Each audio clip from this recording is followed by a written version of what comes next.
Hi everyone, welcome to my channel. So one more episode on market update. So last week అయిన మొత్తం మనకి market న్యూస్తో వచ్చేసామండి.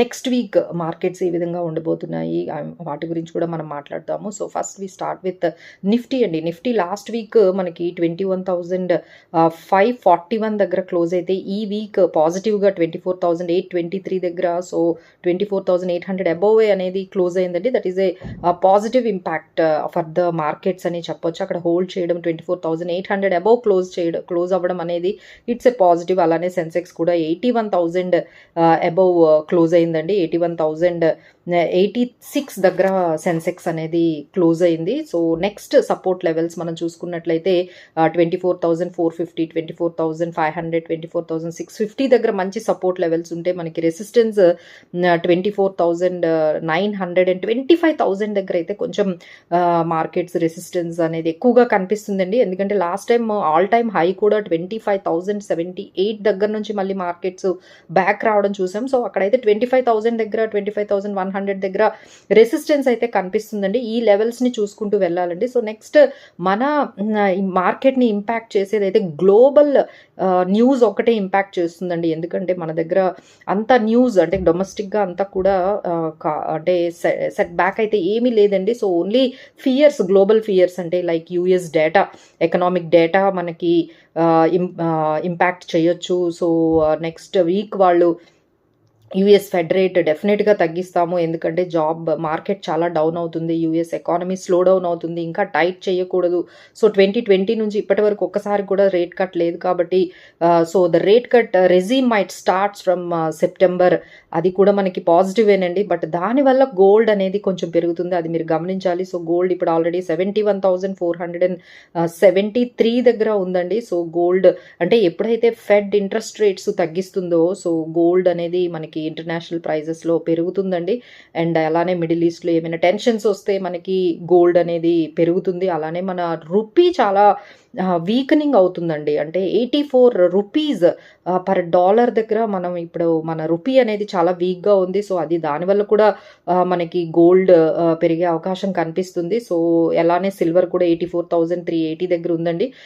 But అన్నిటికన్నా positive news ఏంటంటే మన క్రూడ్ ఆయిల్ ఇప్పుడు $77 అంటే $82 నుంచి $77 దగ్గర వరకు రావడం మన ఇండియన్ మార్కెట్స్కి చాలా పాజిటివ్ అండి. ఆ ఒక్క న్యూస్ అయితే పాజిటివ్గా అనిపిస్తుంది. సో అందువల్ల మనం ఏవైతే ఈ ఆయిల్ మార్కెటింగ్ కంపెనీస్ అయితే కొంచెం పాజిటివ్గా ఉన్నాయి, లైక్ హెచ్పిసిఎల్ కానీ, బీపీసీఎల్ కానీ, ఇలాంటివి మనకి పాజిటివ్గా మనం తీసుకోవచ్చు. ఆ తర్వాత మనము పాజిటివ్గా ఇన్సూరెన్స్ కంపెనీస్ అయితే impressive premium growth and premium కలెక్షన్స్లో మంచి గ్రోత్ అండ్ ఫైనాన్షియల్స్లో కూడా స్ట్రాంగ్ కార్పొరేట్ రిజల్ట్స్ వచ్చాయి. సో మీరు HDFC life, SBI life, max financials ఇలాంటి ఇన్సూరెన్స్ కంపెనీస్ని కూడా మీకు ఏమైనా ఆపర్చునిటీ అనిపిస్తే ఇలాంటి ఇన్సూరెన్స్ కంపెనీస్లో కూడా మీరు ఇన్వెస్ట్ చేయొచ్చు. సో ఫైనల్గా సెక్టార్స్ చూసుకున్నట్లయితే మనకి financials, pharma, financial services, packaging ఇవి చాలా పాజిటివ్గా మనకి స్ట్రాంగ్గా కనిపిస్తున్నాయి సెక్టార్స్. అండ్ ప్రాఫిట్ బుకింగ్ కూడా చాలా జరుగుతుందండి. అలా ఎస్పెషల్లీ పిఎస్యూ బ్యాంక్స్లో అండ్ డిఫెన్స్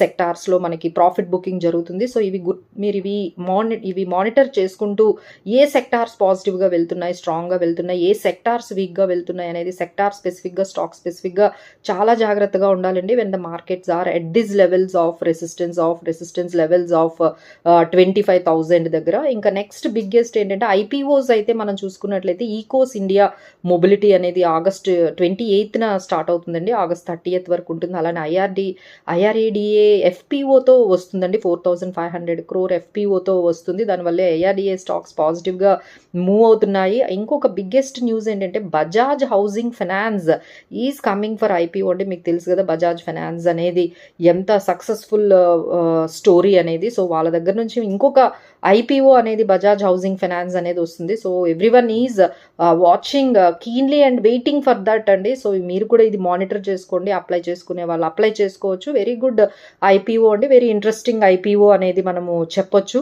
ఇంకా నెక్స్ట్ న్యూస్ ఏముందంటే ఇన్కమ్ ట్యాక్స్ కోడ్ 1961 యాక్ట్ ఏదైతే మనకి 60 years నుంచి అదే ఉందండి. సో దాన్ని కొంచెం అందరికి అర్థమయ్యేటట్లుగా సింప్లిఫై చేస్తూ దాన్ని మార్చడానికి అంటే రీప్లేస్ చేయడానికి ట్రై IFM ఈజ్ అనౌన్స్డ్ 6 monthsలో ఈ కోడ్ ఏదైతే ఇన్కమ్ ట్యాక్స్ యాక్ట్ 1961 యాక్ట్ ఏదైతే ఉందో అది మనకి రీప్లేస్ చేస్తున్నట్లుగా ఒక న్యూస్ అయితే మనకి కనిపిస్తుందండి. But one more thing she has admitted maximum అంటే 72% ఇన్కమ్ ట్యాక్స్ ఎవరైతే ఫైల్ చేస్తున్నారో వాళ్ళందరూ కూడా న్యూ ట్యాక్స్ రిజీమ్ని ఆప్ట్ చేశారు, షిఫ్ట్ అయిపోయారని చెప్తున్నారండి. సో దాన్ని బట్టి మనకి అర్థమవుతుందంటే ఇక మనకి ఫ్యూచర్లో ఓల్డ్ ట్యాక్స్ రిజీమ్ పూర్తిగా ఉండకపోవచ్చండి. ఎందుకంటే ఎప్పుడైతే మ్యాక్సిమం ట్యాక్స్ ఫైల్ చేసే వాళ్ళందరూ కూడా న్యూ ట్యాక్స్ రిజీమ్ని కానీ ఆప్ట్ చేసుకున్నట్లయితే ఇక మనకి ఫైనల్గా న్యూ ట్యాక్స్ రిజీమే ఉంటుంది. నెమ్మదిగా ఈ ఓల్డ్ ట్యాక్స్ రిజీమ్ని తీసే అవకాశాలు కూడా కనిపిస్తున్నాయి. దీన్నన్నిటినీ కూడా మీరు దృష్టిలో పెట్టుకొని మన ఫ్యూచర్ పర్సనల్ ఫైనాన్సెస్ని మనం మెయింటైన్ చేసుకోవాలండి. ఇంకా ఏమైనా డౌట్స్ ఉంటే డెఫినెట్గా మీరు ఎలాంటి ఫైనాన్షియల్ డెసిషన్స్ తీసుకుంటున్నా ఒక్కసారి ఫైనాన్షియల్ ప్లానర్స్ని మమ్మల్ని కానీ ఒక్కసారి మీరు ఒక బ్యాకప్ వ్యూ తీసుకుంటే బాగుంటుందండి. సో దట్ సెకండ్ ఒపీనియన్ కూడా తీసుకుంటే ఈ financial decisions either it is buying a stocks or mutual funds or real estate or fixed deposits or debt anything if you want to take any kind of decisions on finances.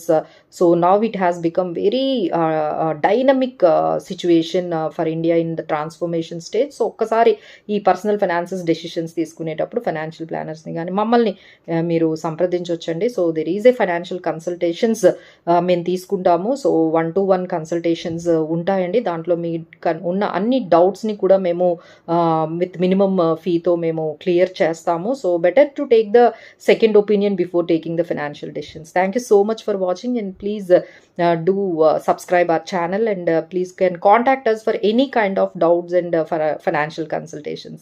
Thank you so much.